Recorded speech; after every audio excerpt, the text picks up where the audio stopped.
الف لام میم ذالک الکتاب لا ریب فیہ ھدی للمتقین۔ ہم نے ہدایت کے حوالے سے پڑھا تھا آخری نشست میں کہ قرآن ہدایت ہے تقوی والوں کے لیے، ڈر والوں کے لیے۔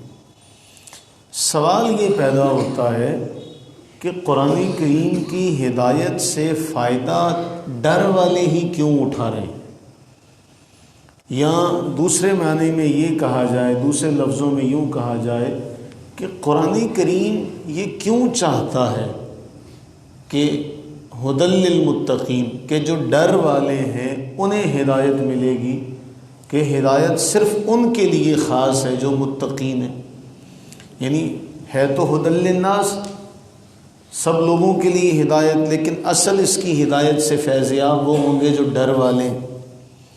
اب اس کی علماء مفسرین جو ہے وہ مثال دے کے اس کو واضح کرتے ہیں۔ ایک مسافر ہے، وہ سفر کر رہا ہے، اس کے لیے منزل مقصود تک پہنچنے کے دو راستے ہیں۔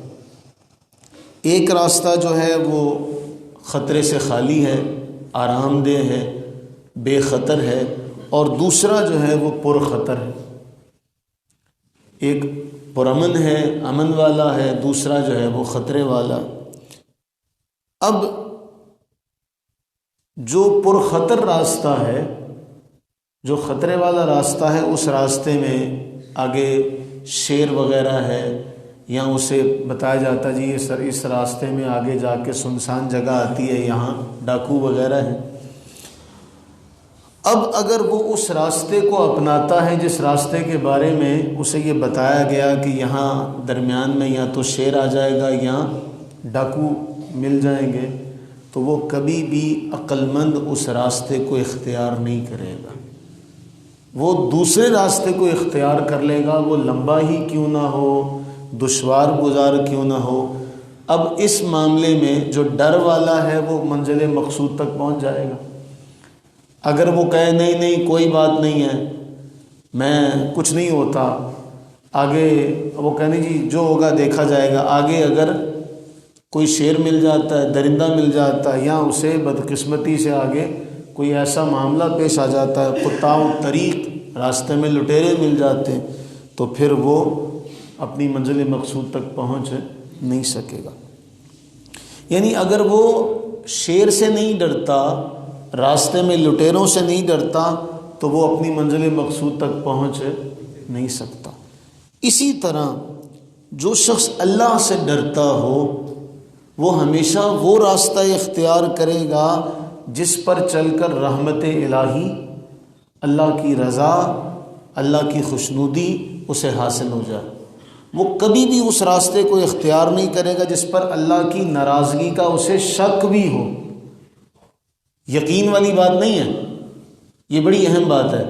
یہاں ایک اور اگر آپ مثال لے لیں کہ ایک آدمی کے سامنے آپ دو چیزیں رکھ دیتے ہیں کہ جی ایک پڑیا میں شکر ہے اور دوسری پڑیا میں زہر ہے، لیکن اب یہ نہیں پتہ کہ کس میں شکر ہے اور کس میں زہر ہے۔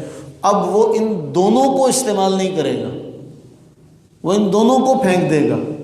اب اس نے شکر کو اس لیے نہیں پھینکا کہ وہ شکر ہے، بلکہ شکر کو اس لیے پھینکا کہ شاید اس میں زہر نہ ہو۔ تو جو ایمان والا ہے وہ ہر وہ راستہ جس سے اللہ کی ناراضگی کا اسے ڈر بھی ہو، احتمال ہی ہو کہ شاید، جہاں شاید والی اور چونکہ چنانکہ اگرچہ مگرچہ والی بات ہوگی، تو وہ کبھی اس راستے کو اختیار نہیں کرے گا، بلکہ وہ اس راستے سے اپنے آپ کو بچائے گا۔ تو یہ ہے تقویٰ کی علامت۔ اس لیے قرآن فرما رہا ہے جو ڈر والے ہیں نا وہ اس سے فیضیاب ہوتے ہیں، ان کی جھولیاں بھری جاتی ہیں۔ اس لیے قرآن بار بار فرما رہا ہے کہ یہ تقوی والوں کے لیے ہدایت ہے۔ اس لیے قرآن بار بار فرما رہا ہے تقوی اختیار کرو، اللہ سے ڈرو، اللہ سے ڈرو۔ کیوں؟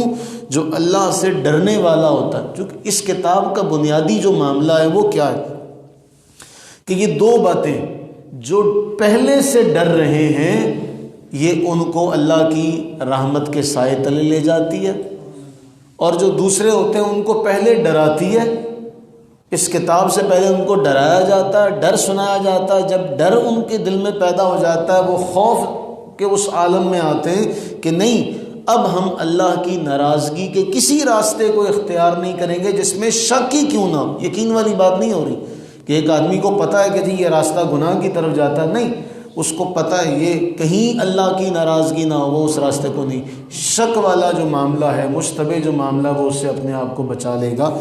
تقویٰ کا ایک بڑا اہم معاملہ، بڑا کمال کا، بزرگان دین یہاں کہتے ہیں کہ تقویٰ کسے کہتے ہیں، متقی کون ہوتا ہے؟ سادہ سے لفظوں میں وہ کہتے ہیں متقی وہ ہوتا ہے جہاں مولا تعالی جل وعلا نے جانے کا حکم دیا وہاں وہ پایا جائے، اور جہاں سے اسے روکا گیا وہاں وہ کبھی نظر نہ آئے۔ متقی وہ ہوتا ہے۔ متقی کون ہوتا ہے؟ کہ جہاں اللہ نے جانے کا حکم دیا وہاں پایا جائے، یہ نہیں کہ وہاں جائے۔ یہ بڑا حسین جملہ ہے کہ متقی وہ ہے جہاں اللہ نے جانے کا حکم دیا وہاں وہ پایا جائے، اور جہاں سے اللہ نے منع کیا وہاں وہ نظر نہ آئے، اسے متقی کہتے ہیں۔ اور قرآن پھر ایسے کے لیے سراپا رحمت ہے، پھر ایسے کے لیے برکتیں ہی برکتیں، پھر قرآن ایسے کو اللہ کی بارگاہ تک لے جانے کا ذریعہ ہے۔ لیکن ایک بات بہت اہم ہے جسے آپ ذہن نشین کر لیں، موجودہ دور میں بعض ایسے بھی اپنے آپ کو عقل مند ترین لوگ شمار کروانے میں مصروف ہیں کہ جی صرف قرآن۔ تو بھائی اس قرآن ہی نے تو کہا کہ اطیعوا اللہ و اطیعوا الرسول، اسی قرآن میں تو کہا گیا وما آتاکم الرسول فخذوا، جو رسول تمہیں دیں لے لو، جس سے منع کریں باز آ جاؤ۔ اسی قرآن میں تو کہا گیا جس نے وَمَن يُطِعِ الرَّسُولَ فَقَدْ أَطَاعَ اللَّهَ، جو رسول کی اطاعت کرے گا در حقیقت وہی اللہ کی اطاعت کرے گا۔ تو یہ قرآن تو خود جا بجا اعلان کر رہا ہے کہ اگر اسے سمجھنا ہے تو در مصطفیٰ کریم علیہ السلام کا سہارا چاہیے، مصطفیٰ کریم علیہ الصلوۃ والتسلیم کی رحمتوں کا ساتھ چاہیے، وہ آپ کی ذات کی صورت میں ہو، وہ آپ کی احادیث کی صورت میں ہو، اس کے بغیر قرآن کو سمجھنا ممکن نہیں ہے۔ اللہ تعالی ہم تمام پر اپنی رحمتیں برکتیں نازل فرمائے، آمین ثم آمین۔